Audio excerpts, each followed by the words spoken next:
Thank you. Thank you and good morning. So good to see all of you here, and thank you to the organizers of ARC for inviting me. Perhaps I could just start by saying that I think that the challenge that Philippa and the organizers of this conference have laid out is much bigger even than we speakers have been told. It's a sort of challenge upon a challenge to be invited to be optimistic about the future from the wastelands of East London. And I'd like to tell all foreign visitors to this conference that if you go just a few miles from this conference center, you'll find a most charming and historical city with many landmarks worth seeing.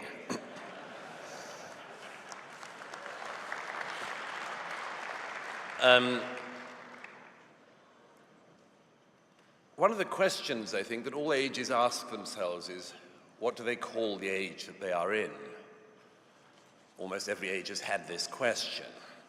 Most recently, the age of modernism asked what comes after modernism, and the rather unoriginal idea was postmodernism. Postmodernism, of course, included its offspring of deconstructionism, and nothing came from that. But I would like to suggest a name for the age that we should be in, and the age that this conference can help bring in, the age of reconstruction. We should be the reconstructionists. The deconstructionists knew something about how to take things apart, but like children with bicycles, had no idea how to put them back together. So it'll be the job of people like those in this room to try to put that civilization back together, and I'm delighted that that's one of the things that we're gathered here to do. I wanted to lay out two broad ideas of what we can do to bring that to pass. First, let me just give an example. Since we are in Britain and there are many Europeans here, I might just make reference to the fact there seems already to be, not in this room, but in Europe, widely a certain contempt for innovations that are occurring in the US, not least at governmental level.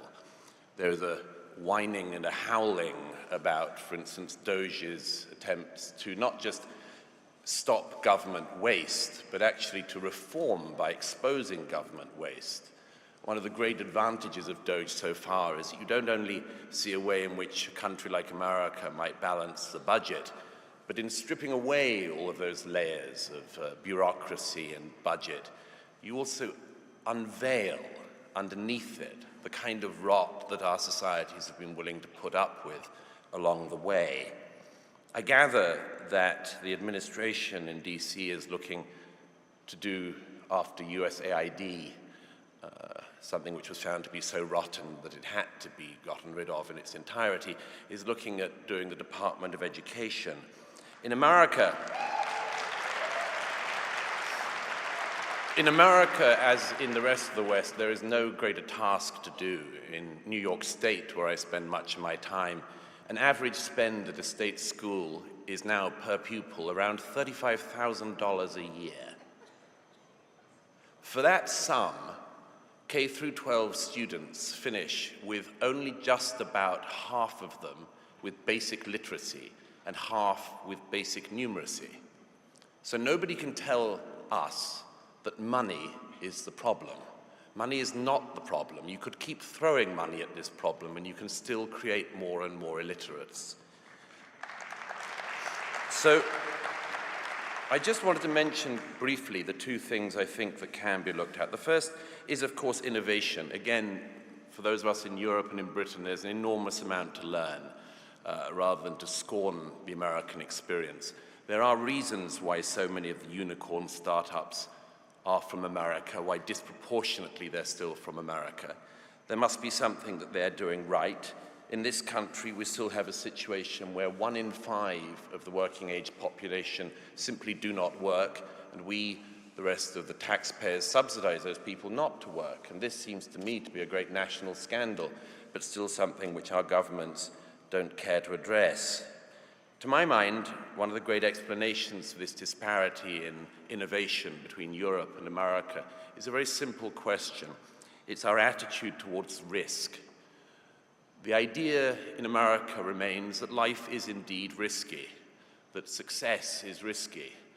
And in much of the rest of the West, we've fallen into a kind of complacency, which is a sort of welfarism. When I returned to the UK recently, I discovered that the great debate in the UK was about how to kill the elderly more efficiently. And I was struck that the only argument that any Labour minister could make against euthanasia coming online with the NHS was that she didn't think that the NHS was capable of performing euthanasia efficiently. I mentioned in The Spectator at the time that this was, I think, wrong in one important degree. The NHS is a world leader in killing the elderly. It's just that they only kill the people who don't want to die.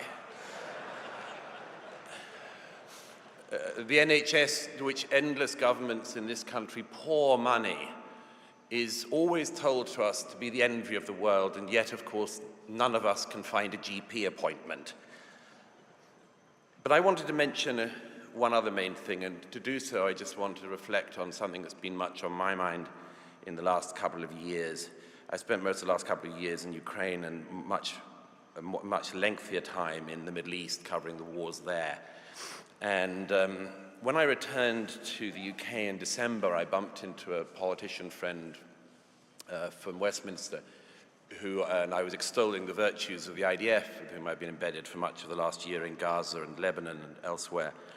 And she said to me, isn't it remarkable that extraordinary events throw up these extraordinary people? I was singing the praises of the amazing young men and women of the IDF as they battle the death cults of Hamas and Hezbollah.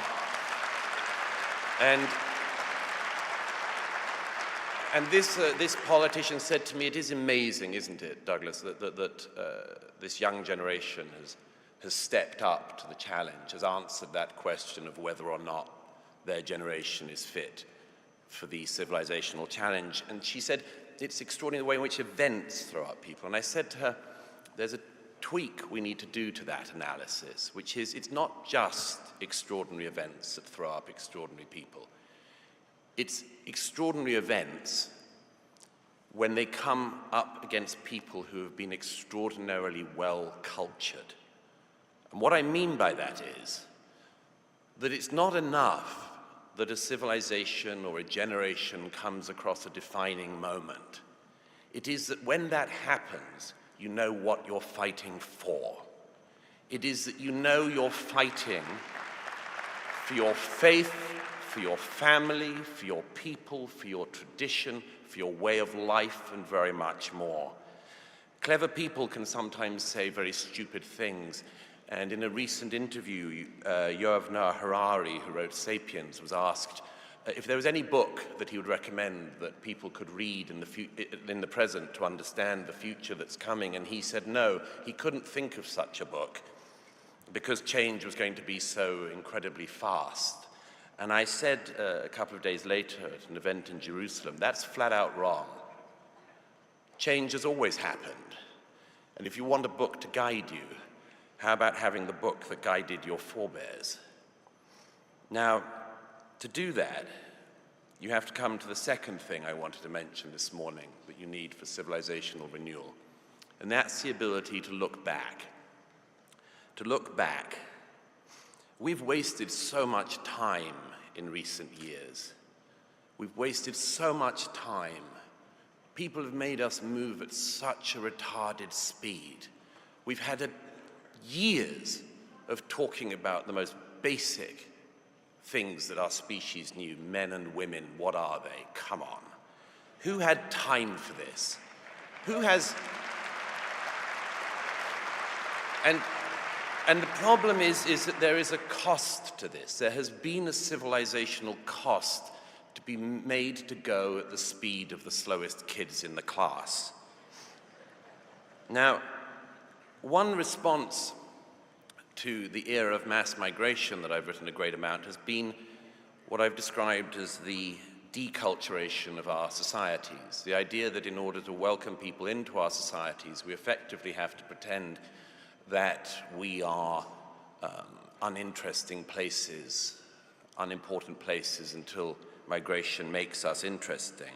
And I just wanted to mention an analogy here, which my friend Eric Weinstein, who's come in today from LA, gave me this idea a while ago.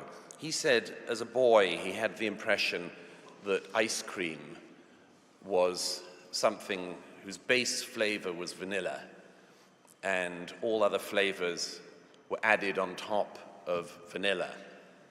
And he said it was only at some point in his youth that he discovered that vanilla itself is a flavor, and a very complex flavor.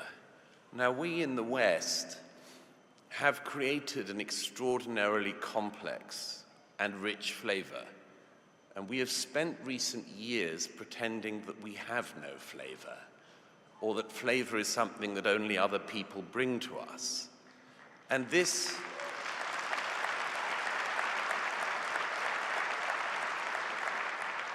is, of course, flat out wrong, but it's been something that we have told more than one generation of young people in the West. We've told them that we don't really have anything very great, or if we do, we oughtn't to talk about it too much. And I believe that that is flat out wrong, because what we have in cities like that, just a little way up the road, and in the cities of Europe and the West, are the greatest civilization that the world has known. And we have the choice. We have the choice either to live in the wastelands or to rebuild them. Now, there are cities in Europe, I think of cities like Budapest, I think of many German cities, where the idea is that you actually can restore beauty to the built environment, that people do not need to wander like lost souls around the wastelands of East London looking for meaning against buildings that tell them you are nothing, you do not matter. We have the opportunity to restore, not just in the built environment, but in the educational environment, to make sure that when we talk about our culture, we don't just talk about it, but we also do it. For people to realize that our culture is not just something they revere, but something that young people can add to understand the conversation, the poetry of mankind, to understand that just because Mozart is great does not mean you cannot build on Mozart, that just because the great buildings are great does not mean you cannot add to them. I would urge, in the age of reconstruction, that our great task is not just to break through with innovation, but to reclaim what is ours, to say that we love it, and that if people wish to join us in the veneration of this civilization, they are very, very willing to do so. If they don't wish to join us, there are other places they can be.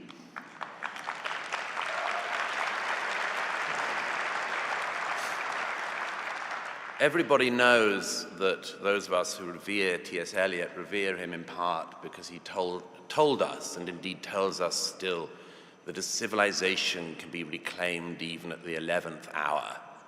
But even in this hall, I would say that there is another possibility as well, which other philosophers, Strauss and others, also give us, which is the possibility that civilization can also be reclaimed even at the 13th hour, even in the most inauspicious circumstances, and most importantly today, from the most inauspicious of locations. Thank you.